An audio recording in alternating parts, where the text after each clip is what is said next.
Ashamaa akkam jirtu daawwattoota keenya yeroo mara kan simbiraan geenyu qophiin eloo eegalee jira. Qophii eloo har'aa akkuma beekamu waa'ee hojii koo hayluu tokko waliin ta'uun kan simbiraan geenyu ta'a. Mata dureen har'aaf filanne immoo dhimma gorsoo daldalaa. Gorsoonni daldalaa biizinasii keessatti gahee isaan qabanii fi haala kamiin hojii daldalaa gorsuun si'eessu kan jedhu irratti kan simbiraan geenyu ta'a. Egaa keessummaas qabnaa. Keessummaan keenya har'aa obbo Abiyoot Shibashiidha. Gorsaa daldalaatidha. Bagana gaaftan obbo Abiyoot. Egaa akkuma jalqaba irratti kaasee mata dureen keenya har'aaf kan filanne dhimma gorsoonni daldalaa haala kamiin biizinasii si'eessu keessattuu namoota biizinasii eegaluuf ka'anii fi haala kamiin gorsanii biizinasii isaanii kan isaan si'eessanii fi karaa sirriirra kan isaan buusan kan jedhuuf mata duree nuti filanne. Egaa jalqaba irratti akkuma jedhamu biyya tokkoof wanti murteessaa daldaladha haayiluu.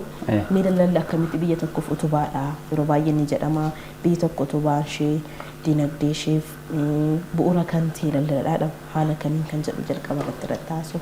Biyyi tokko oomisha oomishtee gabaatti yoo baastu sirni daldalaa ishee yoo ammayyaa hin taane adeemsi daldalaa ishee yoo sirrii hin taane oomishni waliigalaa isheen oomishtullee gatiin isaa hagas mara hin ta'u jechuudha. Guddina biyya tokko keessatti illee wantoota madaala kaasuu danda'an keessa tokko sirna daldalaati jechuudha. Kan biyyi tokko biyya biraa wajjiniin daldaltu akkasumas immoo biyya keessatti adeemsa oomishni tokko bakka itti oomishamerraa hanga bakka fayyadamtoota piroodiisariirraa gara kastamariitti kan jennu sana jechuudha. Keessayyuu Itoophiyaa keessatti yoo kaasne wantoota baay'een isaanii damee qonnaatirraa oomishaaleen hedduun dhufanii baadiyyaarraa fe'amanii gara magaalaa kan isaan itti deemanii oomishaaleen industirii immoo magaalaarraa immoo fe'amanii gara baadiyyaatti kan isaan deeman bakkee tajaajilan kun hundukaa adeemsa gabaa wal keessa dhufeetoo sirni daldalaa ittiin gaggeeffamu jechuudha. Daldallis kan barbaachise kanaaf keessattuu immoo daldalli ammayyaa yoo jiraate hundi isaaniiyyuu gahee isaaniitiin akkaataa dadhabbii isaaniitiin waa argachuu danda'u kan jennu kaasuu dandeenya. Egaa gaawumatti daldalli tokko biyya tokko bu'uura akkamitti kan jedhametti kaasteerta. Keessattuu amma sirni daldala biyya tokko haala kamiin sirrii taa'u yookiin fayyaalessummaa isaa irratti yeroo baay'ee alaa galchii alargii kan jedhamu jira. Biyya tokkoof alargiin heddumatee alaa galchiin immoo yoo hir'ataa deeme sirni daldala biyya sanaa fayyaalessa yookiin immoo sirriidha kan jedhamutti kan deemu. Egaa as keessatti wanti mata duree filanne akkuma jalqaba kaasee gorsitoonni daldalaa gaheen isaan daldala keessatti qaban maalidha? Keessattuu daldalaa fi gorsitoota daldalaa wantoota kana sadan waan adda baasamanii ilaalaman miti. Maaliif daldalli yoo jiraate daldalaan ni jiraata. Daldalaan jiraannaan immoo daldalli sun akka milkaa'uuf gorsaan daldalaa murteessaadha. Keessattuu hojiin isaanii maalirraa eegalanii kan isaan gorsanii kan jedhu immoo keessattuu yoo aadaa daldala biyya keenya keessa yoo fudhatte baay'eensaa kanaan dura hin turre jechuunis ni dandeessa. Akkaataan itti adeemsi namni oomisha tokko bitee gurguru akkuma fedhii isaati. Daldala isaaf gorsaa qacarachuu daldala isaaf dubbachuu irratti daldala isaatiiyyuu yooman gurguradha kan jedhu tilmaama irraan kan hafe qorannoo gabaa irratti kan hundaa'e miti. Fakkeenyaaf qonnaan bulaan tokko oomishni gaafa ganna geenaaf gatiin qaalaa jedhee yeroo itti yaadu jira. Ganna dhufee immoo gaafa gatiin oomisha sanaatii hir'atu ni mudata. Waqtii ayyaana beekuu keessatti qabata. Ayyaana waqtii beekuu gaafa keessatti qabata. Achi keessatti immoo daldaltoonni gaafa gorsitootaan fayyadaman daldalli isaanii immoo ni si'ata. Egaa muuxannoon addunyaas kanuma agarsiisa. Keessayyuu namni alatti oomisha ergu namni alaa oomisha fidatee dhufu gabaa keessatti immoo kaampaanii garaagaraa qabaachuuf barbaada danda'a. Namni kaampaanii tokko qofa bulchutu jira. Kana keessatti kan gorsaa yoo jiraate ni milkaa'a jennee kaasuu dandeenya. Kanaaf dhaabbileenis gosa barnoota garaagaraatiin damee garaagaraatti waajjira isaaniittis kan qacaratan keessa tokko biizinasii isaanii milkeessuudhaaf. Egaa nuti amma kana kaasneerra hojiin keessan maalidha? Maal gorsitu kan jedhu immoo nu biraan ga'uuf obbo Abiyoot Shibashii asitti argamu. Mee jalqaba irratti gorsaa daldalaa gaafa jedhamu nama daldalli tokko akka si'aa yookiin immoo karaa sirrii akka qabatuuf nama gorsudha. As keessatti maal faa gorsitu kan jedhu immoo daawwattoota keenya biraan gaha. Galatoomaayi akkuma isin sila kaastanii daldalli yookaan waan biizinasiidhaan eegalamee daldaalamee bu'aa qabeessa ta'u kuni madaalamaadha. Gaafa madaalamaadha jennu bu'aa isaatiin madaalama. Bu'aadhaan wanni madaalamu kun immoo madaala eegame sana akka eegee raawwatamuuf gorsi dirqama. Gorsi ni barbaachisa. Aadeffamaan biyya keenyatti daldala jennee wanni barame baay'inaan waan siizinaal ta'e jechuun oomishaalee qonnaa kana waan ta'anii fi baay'inaan waan siizinaal ta'anii kontiiniyeesilii yookaan biizinasii ofii uumanii to'ii yookaan kalaqanii to'ii oomishanii daldaallamu baay'inaan hin baramne nu biratti daldaalli nu biratti barame baay'inaan waan aadaadhaan dhufe sana waan ta'eef yeroo baay'ee gorsaan hin deeggaramu. Gorsi kun hin baramne daldaalli kamuu garuu gorsa barbaada. Maaliif dura karoorsanii to'ii karoora sanarra dhaabbatanii galma gahuu barbaada waan ta'eef gorsanii barbaada. Daldaalli yookaan biizinasiin gorsaan eegalamee hanga xumura isaatti deemu san gidduutti piroosesii achi keessa darbu san eessa gaha maal buufachuu qaba maaliif deema kaayyoon isaa maali waan jedhu san achi keessatti tilmaamaa waan deemuu fi gorsi dirqama gorsi ni barbaachisa.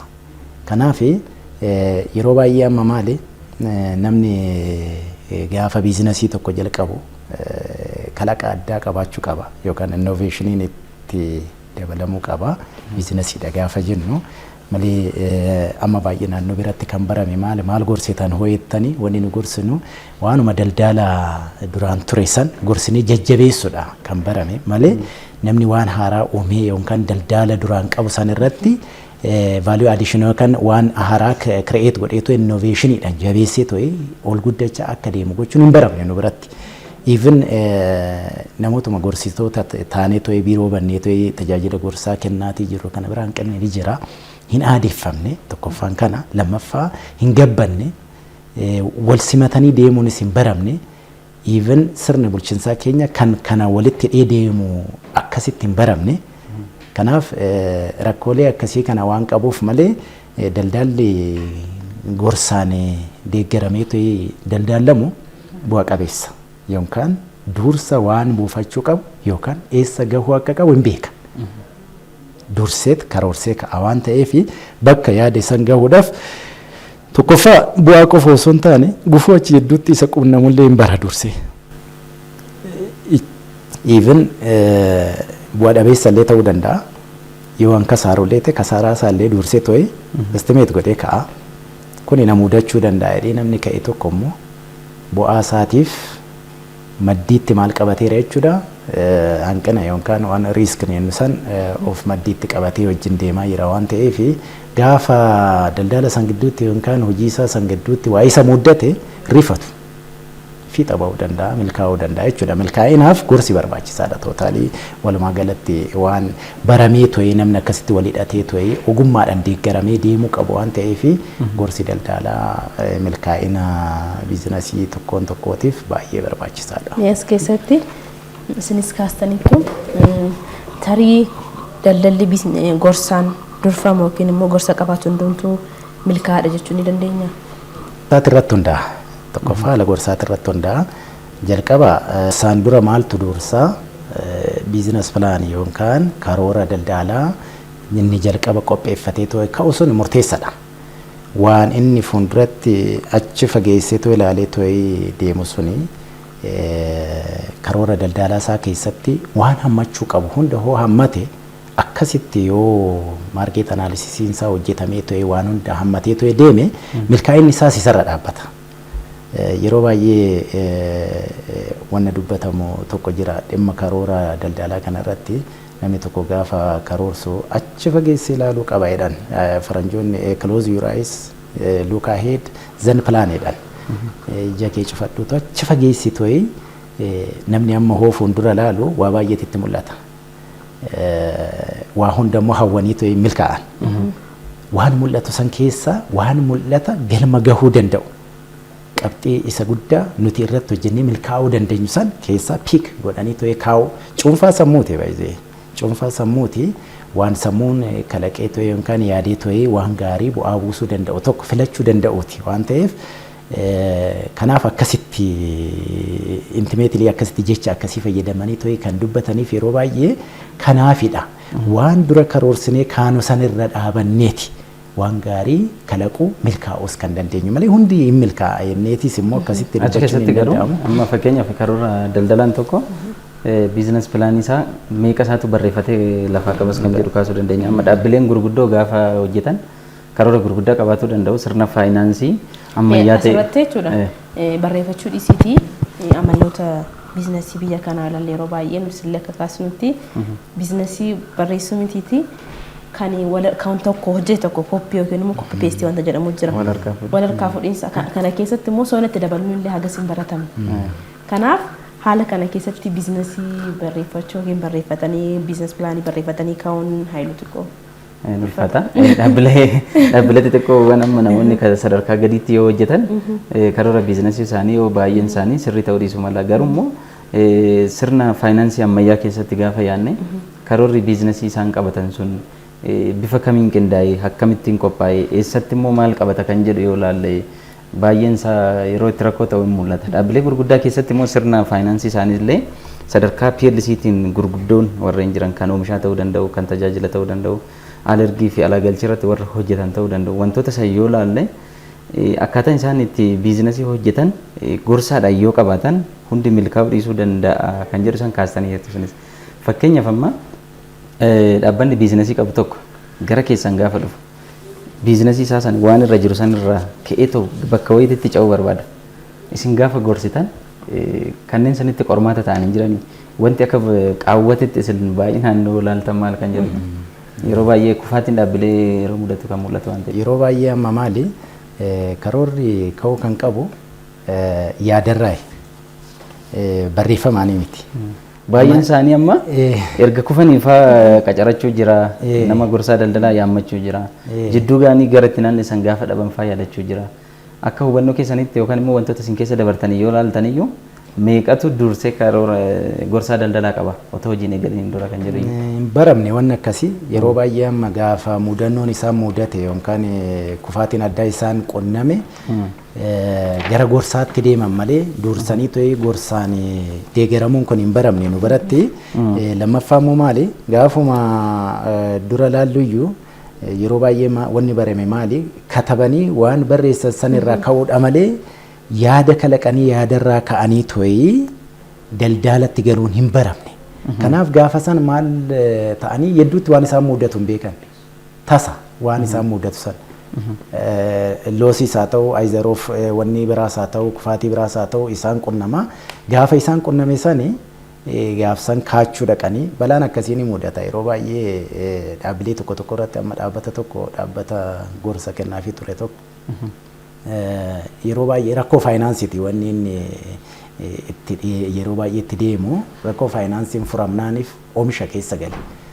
Oomisha meeshaa qulqullinaa kana oomisha gaafa oomishuu jalqabu baay'inaan gaafa oomishu quality assurance hin qabu. Oomisha baay'ee oomishee baankiin faayinaansii godhee hojjettoota hedduu qacaree almost gara hojjetaa 200 ol qacaree booddee maalti isa mudate hedduutti piroodaaktiin inni oomishe suni tokkoffaa qulqullina hin qabu. Lammaffaa oomisha hedduu oomisheera. Kufaatiin gaaf kana isa mudate hojjetaan illee gaafii kaasaa oomishni sun gabaatti bahee fudhatama argachuu hin dandeenye qulqullina hin qabu jedhame even namoonni bituu hin dandeenye yeroo baay'ee amma waan akkasii kun dursee ta'ee biizines pilaaniidhaan akka dureen san hin deeggaramne waan ta'eef lammaffaa waan guutachuu qabu san dursee ta'ee hin guutamne waan ta'eef inni wanni inni ilaalee ture rakkoo faayinaansii san qofaadha. Rakkoo faayinaansii gaafa gama baankiitiin furamu rakkooleen akkasii dabalataa gaafa dhufan keessaa bahuu dadhabe. Kanaaf mudannoo akkasiillee na mudateera kanaan dura amma nama akkasii kana gidduutti gorsa kana barbaadee ta'e kan dhufe gaafa faayinaansii san furmaata argachuudhaaf wanni heduu gara baankiitti gaafa deemu wal barree dursee ta'ee jalqabarraa biizinasii san hin beeku anillee gorsuuf illee nan rakkadhe. Namichis kufaatii hamaa keessa galee wanni akkasii kun hin mudata biyya keenya keessatti namni ariitiidhaan kaachuu malee dursee ta'ee waan akkasii kana karooraan itti deemuun hin baramne waan ta'eef nullee gorsuu irratti rakkanna. Solutionii barbaaduu dhaqna malee dursinee ta'ee namicha kana yookaan dhaabbata kana eegnee ta'ee tiksuudhaan bakka gahuudhaa qabu akka gahu gochuu hin dandeenyu. Rakkoon nu bira jiru kana namnis immoo aadeffamaan dursee ta'ee gorsa akkasii kanaan deeggaramaatti deemuun hin baramne hin aadeffamne soo rakkooleen akkasii kun ni jiru. Isaan akkuma jedhanitti namoonni tokko tokko akkuma isaan jedhanii biizinasiin saafaa yerootti kufaatii jalfaa ga'u yookiin yeroo kisaaraatti isa qunnamu kan isaanii gorsanii silaasoo kana ta'uu baate jalqabuma kaasanii gorsaa wajjin isoo jalqaban jiraatanii biizinasiin isaanii illee akka kufaatii hamaa keessan seenillee kan isaan seenanii garuu jalqabuma irratti namni maalumaa fi kan inni gorsaa filachuu didu maallaqa keessan tuttiin guddaadhaaf itti amanummaarraan kan keemu namoonni tokko biizinasii isaanii illee kan isaan mul'isuu hin barbaanne jiru keessattuu amma gabaatti beekama piroodaaktii ta'utti namoonni tokko himuullee kan isaan sodaatan ni jiraatu garuu akka yaada keessanitti namoonni maaliif gorsitoota daldalaa kanarraa xiqqoo fagaachuu kan isaan barbaadan? Tokkoffaa muuxannoo dhabuudha inni guddaan muuxannoon yookaan itti barri akkasiin jiru daldala biyya keenya keessatti namni siyoo muuxannoo gara biraa qabaate waan akkasii dursee tooyi itti qophaa'uun ni barama. Lammaffaa namoonni daldala san geggeessan illee atleast amma hojjettoota ni qaba hojjettoota bulchiinsaa ni qabaata isaanumti illee yaa ekspertaayis ta'uu dhabuudha. Gahumsa ogummaas ni qabaata ogummaadhaan namoonni achirra jiran suni dhaabbata san balaarraa baraaruuf dursanii to'ee qophii dhabuun waan akkasii kun ni jiraata yeroo baay'ee inni guddaan qabxii guddaan muuxannoon gorsa daldalaa fudhatanii to'ee gorsa daldalaatiin deeggaramanii deemuu dhabuu kun jira. Lammaffaa namni biizinasii informationii kennee to'ee of ibsee to'ee beeksisee to'ee deemuun hin baramne hin adeeffamne yoonni akkasii sodaanis hin jira. Even akka yaalaa beekamus namni baay'een hin barbaadu. Dhoksaatti waanuma ofii yaade sannee kalaqatee hojjetatee to'ee milkaa'ee argamuu barbaada malee beeksisee to'ee maal jedhee to'ee itti deemuun hin baramne nu biratti wanni akkasii kun kun ammayyaanii deemuu dhabuu agarsiisa. Lammaffaa tarsiimoodhaan mootummaanis itti deemee to'ee namoota akkasii kana deeggaree to'ee ijaaruu irratti duraan hanqinni amma wanni gaariin wanni mootummaarraa argaa wanni dhufaa jiru jira gara fuulduraatti jajjabaatee to'ee deemuu qaba jedhee yaadaan. Kwaalitii inshuraansii irratti wanti isin kaastan keessayyuu industirii keessatti baay'inaan kwaalitii inshuraansiin beekamaadha. Oomishni tokko istaandardii kamiin gabaabaa kan jedhu atilee gaafa bittu uffataaf istaandardii kennita meeshaalee qulqullinaaf istaandardii kennita kwaalitii inshuraansii wanni jedhamu isaanii kan isaan kan kaasanii kwaalitii inshuraansii karoora keessatti illee hammatamuu qaba. Amma oomisha amma fakkeenyaaf gaafa binnu tarii warshaalee amma akka saamunaa akka daakuu wantoota kana yoo fudhate dibata garaagaraa istaandardii qaba waan ta'aniif istaandardii qaba. Istaandardiin sun immoo Itoophiyaa istaandardii hamma ta'uu qabu kaa'amee fi jira sanii gadi gaafa kaa'amu mataa isaatiin gabaa keessa dhoowwa istaandardii Itoophiyaan istaandardiin jechuudha maaliif hamma biyyi sun eeyyamte gadi gaafa ta'u gabaa keessa baana isinis kisaaran warra isin gaafattan kan mudate kanuma waa wal fakkaatu natti fakkaata faayinaansii waan tokko mee akaakuuwwan gorsitoonni yeroo baay'ee irratti gorsan akkaasu amma waa'ee gabaa kaasneerraa waa'ee faayinaansii kaasneerraa bulchiinsa manaajimentii illee kaasneerra sirna daldalaa keessatti maal irratti gorsaan daldalaa tokko dhaabbata daldalaa yookaan nama dhuunfaa tokko kan daldala irratti hojjete tokko gorsuu danda'a. Tokkoffaa dambiin ittiin bulmaataa dhaabbata san keessa jiraachuu qaba. Dambii ittiin bulmaataa dhaabbilee baay'een hin qaban. Hojjettoota isaanii aan ittiin to'atan jechuudha. Yoo maal godhan maal isaanirraa eegan mirgi isaanii dirqamni isaanii maali maaltu isaaniif mala waan jiru sani ifatti dambii bulmaataatiin beekamuu qaba. Kanaaf administration systemiin isaanii yookaan sirni bulchiinsaa isaanii ifatti seeraan deeggaramee taa'uu qaba jechuudha. Kanaaf toora sanitti hojjettoota isaanii akkamitti akka holdi gochuu qaban. Kufaatii baay'een toora sanii ka'a waan ta'eef jechuudha. Professionaalii gaafa waan san gorsa kennitu seeraan deeggaramuu qaba. Waan gama mootummaatiin isarraa eegamu amma dhaabbileen tokko maal godhanii kaffaltiiwwan yookaan gibiraa kaffaltiiwwan mootummaa isarraa eegamu yeroodhaan hin kaffalu. Deemee kuufamee gaafa balaan irra gahe gara fala barbaachuutti deemuun kun jira. Even penalize godhamee penalitiidhaan kaffaluun jira. Suni dhaabbata san gara hin taanetti oofa. Seeraan deemuu dhabu jechuudha. Kanaaf wantoota akkasii kana guuttatee hoo deeme at least dhaabbanni suni adeemsa keessa maalitti deema jechuudha gara guddachuutti gaafa deeme waan dura yennu sani sila dhaabbanni tokko biizinasii isaa waan haaraa uumuu dabalaa deemuu waan jennu san garasitti deemuu danda'a jechuudha. Hojii biizinasii keessatti jalqaba irratti karoorri murteessaadha jedhama. Namni tokko hojii isaa jalqabas kaasneerra hojii isaa eegaluun duratti hojii biizinasii kana eegaluudhaa fi karoora lafa kaa'atiin itti seenuu fi karoora lafa kaa'atiin itti seenuu wal qixa miti. Keessattuu karoora keessa waa hedduu jira. Karoora keessa haala kamiin hojjedhaa jira. Karoora keessa kisaaraatu keessa barreeffamuu danda'a. Sababni isaas gaafa karoorfattu ka'umsa kee barreeffatta, ga'umsa kees barreeffatta. Aadaan biizinasii biyya kanaa karooraan kan hoogganuun iyyuu haala kamiin immoo kan jedhu irratti haala kamiin immoo namni karoorfata. Yeroo garaagaraattis illee yeroo barri haaraa dhufu namoota garaagaraa dheenii gaafanna. Karoora keessan akkamitti karoorfattu yeroo isaan kaan naan barreeffadha dhaqxanitti kan jedhu yeroo kaan immoo sammuma keessan karoorfadheen isumaan hin jiraadha. Kaan immoo bilbila irratti hin karoorfadha kan jedhan fa'aa yeroo garaagaraatti nu mudateera. Warra kanoo biizinasii keessa karoorfachuun gahee maalii qaba kan jedhu irratti haasofna. Egaa keessattuyyuu bara haaraa hojjettu wantoota baay'ee namoonni iddoo garaagaraatti miidiyaalee keenyas dabalatee miidiyaalee biroos ni argina. Naannuma jiraannutti illee yeroo baay'ee olaallu ta'e akkamittiin karoorfannaa jennee yoo yaadne bara haaraa an bara dhufu akkasan godhaa. Bara dhufu yookaan barnoota koon baradhaa. Bara dhufu yookaan mana ijaarradhaa. Kan jedhaman karoorri ni jiraatu. Karoorri jiraachuun isaa baduu man qabu. Garuu immoo akkaataan itti karoorfanne akkami kan jedhus yeroo baay'ee yoo ilaaltu fakkeenyaaf bara dhufumaa ji'a sadaffaa irratti waan akkasiin godha. Wanni sun taayim iskeejuulii isaa qabatu malee wantichi barreeffamee waraqatarra hin jiru. Yoo mana hojjedhaa, agamiinan hojjedhaa. Kaan immoo gaafuma fulbaanni dhufu karoorsee sanaan booddee bakka karoorri jiru kan hin beekne jira. Kan hin beekne sin jira, awwalumaan badus hin jira. Keessayyuu inni karoora bara sana jedhee qabata malee ji'a kam keessatti maallaqa hagamiitiin eenyu hirmaachisee akkamitti hojjedhee maala milkeessa kan jedhu yeroo baay'ee karoora keessa hin turu. Kanaaf natti fakkaata akkuma namoota dhuunfatitti iyyuu yeroo baay'ee yaadne karoora hojii mana hojii kam keessatti iyyuu karoorri barbaachisaadha. Karoorri sun maal of keessaa qaba? Yeroo of keessaa qaba, yeroo murtaa'aa. Karooruma gaafa dhamu immoo kan yeroo gabaabaatti karoorsitu jira, kan yeroo giddu galeessaaf gar karoorsitu jira, kan yeroo dheeraaf karoorsitu jira. Warreen kan of keessatti hammataa iyyuu kan jedhudha. Karoorichi yeroo baay'ee hammatu. Karoorri baay'een isaa hin hammatu. Namni akkuma yaada isaa akkuma sammuu isaatitti kan inni karoorfatu tarii waan kanan godhaa jedha.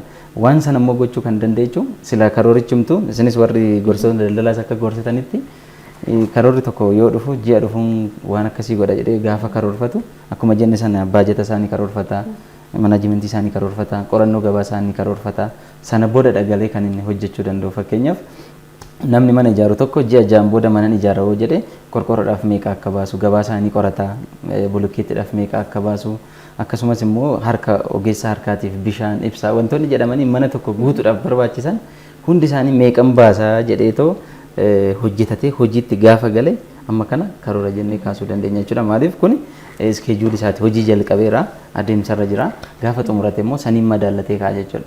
Garuu immoo baay'een keenya hayi bara dhufu waan akkasiin hojjedha jenna. Garuu immoo barreeffamaan hin jiru, sa'aatiidhaan hin jiru.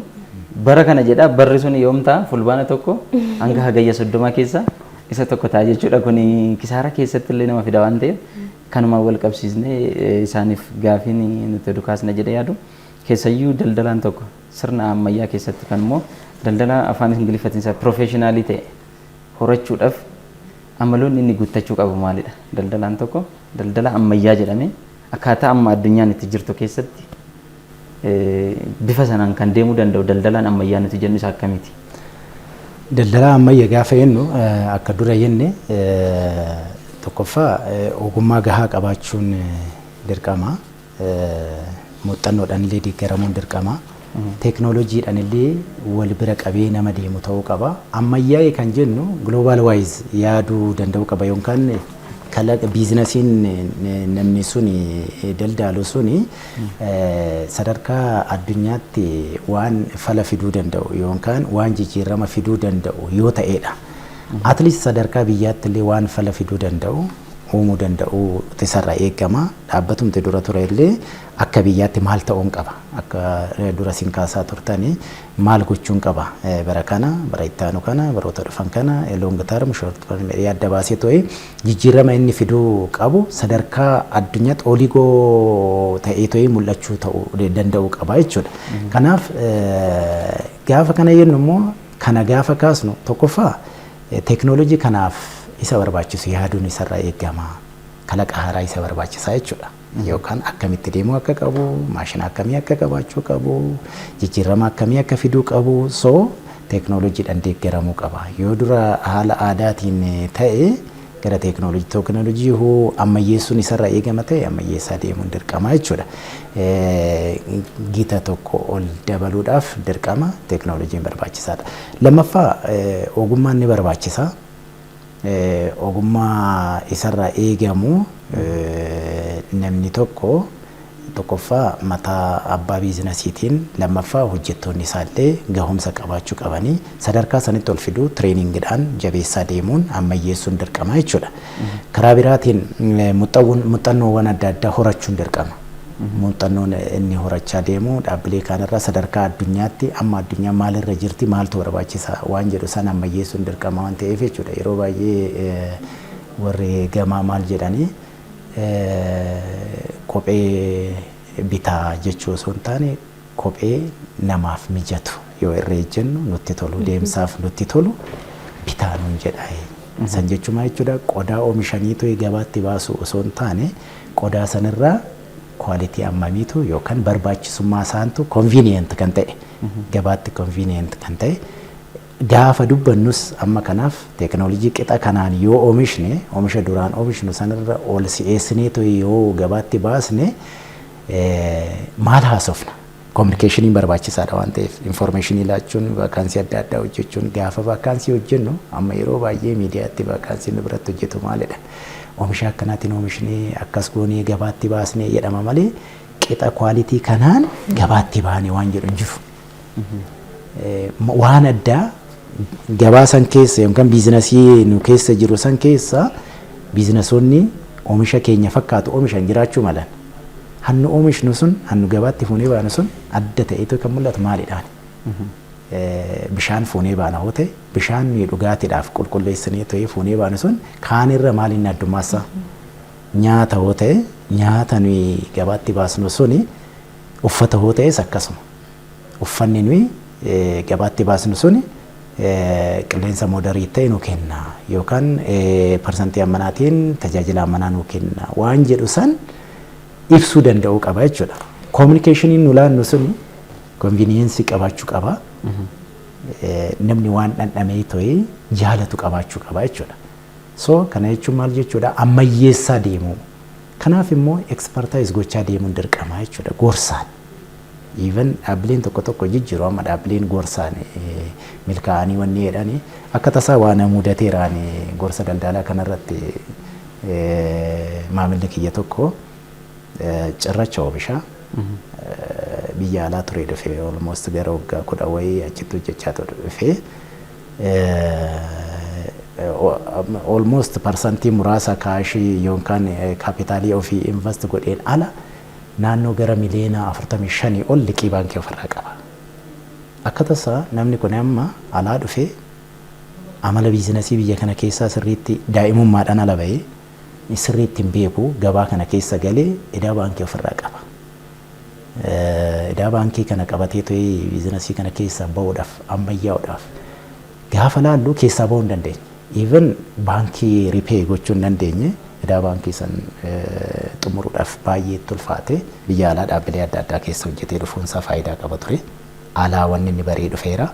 Lammaffaa istaandiin inni qabu gaarii ture. Jijjiiramuudhaaf. Gaafa kana gatteenyetu cost benefit analysis isaa hojjenne. Gaafa hojjennu koostiin isaa guddaan toora kamitti dhuma dhakaa falaxanii lafa keessaa baasuudhaaf nadaajin achitti fixu humni namaa achitti dhumu fanjiin achi keessatti fixu gatii guddaa kan fudhatu kana ture. So koostiin kuni cover gochuudhaaf oomisha inni oomishu sun fanjii 4-5 guyyaatti dhohee to'ee dhakaan bahu xiqqaadha. Namni kuni akkuma fe'e odoo godhee kana keessaa bahuu hin danda'u. Teenye hojjenne dirqama maal gochuu qaba? Biizinasii san shift gochuu qaba. Koostii toorasitti baasu laaleeti liqii baankii gara biraa dabalee lafa investimentiidhaan gara biraatti fudhatee maateeriyaalii achi qabu san faabrikaa san muluu isaa kaasee shift godhe. Gaafa kana gara gaariitti dhufeetu almost amma sadarkaa gaariirra jira. Dhaabbata guddaa ta'ee jira. Milkaa'ina guddaadha baay'ee. gattaa'ee ilaaluunsaa irrattis mari'achuunsaa namoota baay'eedhaan mari'achuunsaa fala tureeyyu yeroo sanitti. Kanaaf muddannoowwan akkasii kun jiranii namni gaafa biizinasii keessa galu wanna isa muddate sanii hirrifata.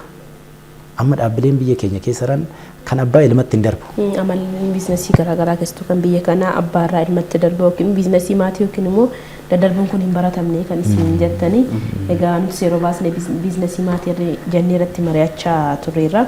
Biyyoota gurguddaa addunyaa keessatti yoo ilaalle biizinasii maatiidhaan biizinasiin milkaa'oo hedduu jiru. GDP biyyaa keessaa haga 70% kan isaanii qooddatanii gara biyya kanaatti ofiin immoo ilaalle lakkoofsi kun muraasa namni yookiin immoo dhaabbilee muraasadha kan abbaarraa gala ilmaatti yookiin immoo dhaloota sadaffaa arfaffaa kan jedhamu kan darbu biizinasiiwwan muraasadha akka biyya kanaatti. Akkuma addunyaatti gaafa ilaalamu biyyoota warra dinagdee gurguddaa qabanii fi biyyoota warra dinagdee xiqqaa akkasumas giddu galeessa qabaniin garaagarummaa qabaatu malee warra jajjaboo keessa warra akka Jarman yoo fudhanne hanga harka 90 biizinasiin maatii qooda qaba jedhama. Waliigalatti garuu biyyoota guddatan yoo ilaalame hanga harka 70 kan jedhu ragaala inni kaa'u jechuudha. Kanaaf biizinasii maatii keessatti immoo yeroo dheeraa faa deemuun kun ni jiraata. Dhaloota 3 dhaloota 4 deemuun ni jiraata. Maatiin waliin hojjeta. Maatiin gaafa waliin hojjetu immoo adeemsi ittiin waliigalteen isaanii fa'aas warra kaan irra fooyyedha jedhu qorannoon. Kanaaf biizinasiin maatii immoo Itoophiyaa keessatti baay'ee miti kan inni baratame. Warroonni maqaa kaasnus kaampaaniiwwan xixiqqoodha waan ta'eef jedheen. Dhugaadha. Warreen muraasa kan akka Baqqalaa Mollaa fa'aa kaasuu ni dandeenya. Warreen kan fa'aadha malee kanneen guddatanii kaampaanii mataa isaanii guddaa ta'anii gara biizinasii guddaatti guddatanii ammatti akka haga biyya kana keessatti kan isaan guddatanii mul'atu. Mee kana keessatti isin gaafa gorsisanii maatiidhaan keessattuu biizinasiin isaanii akka guddatuuf gara kaampaaniiwwan gurguddaa dhaloota darbu akka ta'uuf hagam gorsitu biizinasiin isaanii guddatee dhaloota dhaloota akka darbuuf hagam gorsa keessatti dabalata. Nama diidaa dhufee walitti dhufurraa maatii gaafa ta'anii looyaalinasiin isaanii baay'ee gaariidha jechuudha kaanirra. Kanaaf wal amananii wajjin hojjechuun immoo qabxii guddaa qabata waan ta'eef jechuudha. Lammaffaa asset contributionin qabaatanii guddaadha. Amma namumti waanuma qaban walitti fidanii to'ee kan waan waloo wayii osoo uummatanii humna nama 4 walitti deebi'ee gaafa hojjetuu fi kophaa namni 4 hojjechuun garaagarummaa qaba. Unity waan jennu san asitti argina jechuudha. Kanaaf tokkummaadhaan hojjechuu, waltumsuu, walitti gumaachuun kuni faayidaa qaba. Kana wanni ilaalamuu qabu inni guddaan jechuudha. Lammaffaa akkasiin kaastanii waan maatii ilmatti darbuu dhalatti darbuun kuni hundeeffama isaati kan saniin hin geenye. Gaafa abbaan yaadu dhaabbanni kuni maatii kiyyatti daa'ima kiyyatti darba hidheetoo akkasitti yoo pilaan godhe hin darba. Pilaan gochuu dhabuudha waan biraa miti. Isinoo pilaanii sana keessatti hangam gorsitu akka biizinasiin sun umurii dheeraa akka qabaatuuf? Yeroo baay'ee maali wanna nu mudatu amma dhaabbata baateet namni biizinas pilaanii nu qopheessedha. Dhaabbatichi jira yookaan biizinasichi jira biizinas pilaanii qopheessedha. So maal goona waan hojjetamaa jiru sana irratti waraqataan lafa keenya jechuudha. So wal bira darba. Lammaffaa namni yeroo baay'ee amma waan harkaa qabu akka gorsitu barbaadu. Fedha akkasiin qabu. Waan hin qabne akka gorsitu barbaada malee waan harkaa qabu san akkana godhe yoo ta'eni narra beekaatti fudhachuun jira. Hanga kisaararra gootti waan hamaan isa mudatutti yookaan mudannoo isa qaqqabutti hin hubatu. Hubannoon akkasiin jiru gorsa illaanna yeroo baay'ee gorsa ni laanna. Closely walitti dhiyaatanii ta'e waan akkasii kana communicate gochuu irratti namni baay'een hin barre. Amma warra akka Walmart warra akka Hyundai yoo fudhanne hanga dhaloota 5 deemaniitiin jiru. Walmart fudhatte amma biliyoona 100 olii qabeenya kaampaanii qabudha. Bifa kanaan guddataa jiru. Itoophiyaa keessatti garuu kaampaanonni baay'een maatiin isaanii hin hojjetu gaafa maatiin isaanii boqate kaampaaniin isaanii dafee gurgurata. Ijoolleen gurgurtee addaan hirachuufaadha wanta akkasii kun kan baratame. Kuni maalirraa madda? Garuu immoo gara fuulduraatti wanti kun akka hin taaneef ijoolleen dhaloota isaanii akkamitti guddisuu qabu? Namoonni kaampaanii kana qaban mataan isaanii ijoolleen isaanii dirree hojii hin argine. Qormaata achi hojii faalallee kan wal qabatu ta'a maaliif akkuma jettee biizinasiiwwan garaagaraa warreen gurguddoo fi bu'aa qabeessa ta'an fa'a yerootti maatiin yookiin immoo wan abbaan biizinasii sana gaggeessu yeroo du'u biizinasiin isaas faana kufaa yookiin immoo yerootti sheerii isaanii gurguratanii hundumtuu gahee keessaa fudhatee yerootti adda ba'an jiru. Kun maalirraan kan ka'e aadaa hojiirraallee kan wal qabatu ta'a. Amma biyyoota guddatan keessatti muuxannoo gaaf tokko anaaf si wajjin nageenya. Gaafa biizinasiin abbaan baay'ee nama sooressaa fi nama kaampaanii guddaa qabudha. Achitti mucaan qaxaramtee kan isheen hojjettu hojii qulqulleessituu keessummaawwan garaagaraa dhufan kan isheen simattu isheen maaliif achumarraan hojii barachaa galti. Asittoo maatiin daa'imni isaanii yoo isaan bakka guddaa qabaatanii gad bu'ee hojii dakarraa kaasee akka daa'imni barachaa deemuu fi boorumatti gaafatamummaan guddaa gaafa dhufu akka fudhatuu fi wantoonni godhaman amma kanatti hin beekamne maaliif warri sooressi taanaan kan inni hojjetu ijoollee kofidha. Kanaaf ijoolleen isaanii birrii maatii sanaan akka isaan qanananii jireenya qananii jiraatan malee akka isaan maatiin akkaataa itti fideetti daa'imni akka inni waa hunda baree akka inni hojjetu hin baratan. Taasisan waliigala ogummaa isaati iyyuu hin qabu maaliif baay'ee isaan ati barnoota kee baradhu dhamaan barnoota isaa barata gaafa barnoota baratee dhufes qabeenyi waan jiruuf achi gadi bu'ee qixa sanaan achi keessatti hojjetaa kan jedhu maaliif ani muuxannoo kiyyarraa kaampaanii maatiitiin hoogganamu keessa hojjedheen ture. Hundi isaaniiyyuu achi keessa hojjetaatiin turan. Amma kaampaaniin suni qabeenya bileenatti dhiyaatu kaampaanii horachaa jirudha. Waliigalatti garuu maaliif namoonni isaa achi keessa hanga barnoota isaanii fixanitti hojii humnaa hojjetu. Achuma keessa jechuudha faraqaa bulanii hanga bultii bulanii illee faraqaa sadiin hojjetan fa'aatti kan deemanii gaafa achi dhufan immoo achuma keessatti immoo qooda parsantii tokko lama warri durallee qooda keessan turre jechuudha. Bifa sanaan deemate kaampaaniin kan akka itti guddatu arge kanaaf kanumaan wal qabsiistanii biizinasiiwwan amma biyya keessa jiran keessatti maatiin akka maatiitti ijoolleen isaanii biizinasii sana akka itti fufsiisaniif akka gorsaa daldalaa tokkotti isin maal gorsitu kan jedhu.